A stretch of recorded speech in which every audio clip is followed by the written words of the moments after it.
Well, they say that good health could be as simple as a walk in the park. Well, that's the aim of a new pilot program being launched at Barwon River's Edge today.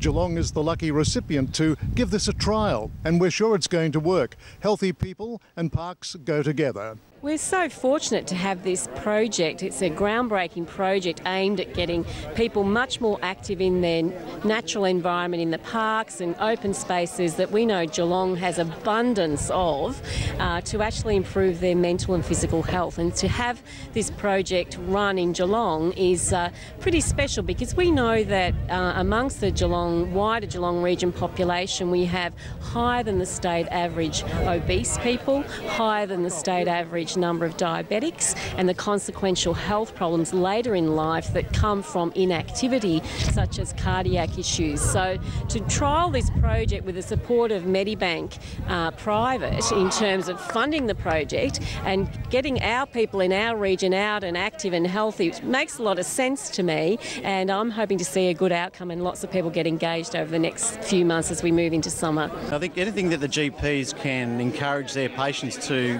get outdoors in the interest of their own health and wellbeing is absolutely welcome. Well, it's another form of medicine in its natural state, isn't it? Well, I think if you get back to basics, and I think the Mayor spoke today in his talk about getting back to good old-fashioned basics and using the outdoors as natural assets, and certainly the message is if you're outdoors amongst parks, it's actually going to be good for your health too. Well, we don't want to deprive you of clients, but I'm sure that you'd welcome it, that people become active in the parks and perhaps just help themselves.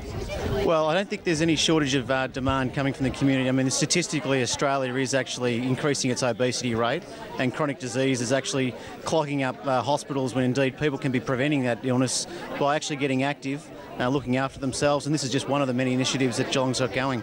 That it will give young people an opportunity to see their parents and their grandparents doing some physical activity, because in today's age it's a little bit more different. Once upon a time we were always in the parks. Now it's not so much. So hopefully one day we don't need this program, because it'll follow through to the youth and young people, and they'll be great role models, and hopefully they'll get all the activity they need. At the launch of Active in the Parks here at Barwon Edge, this is Nicholls for News Geelong.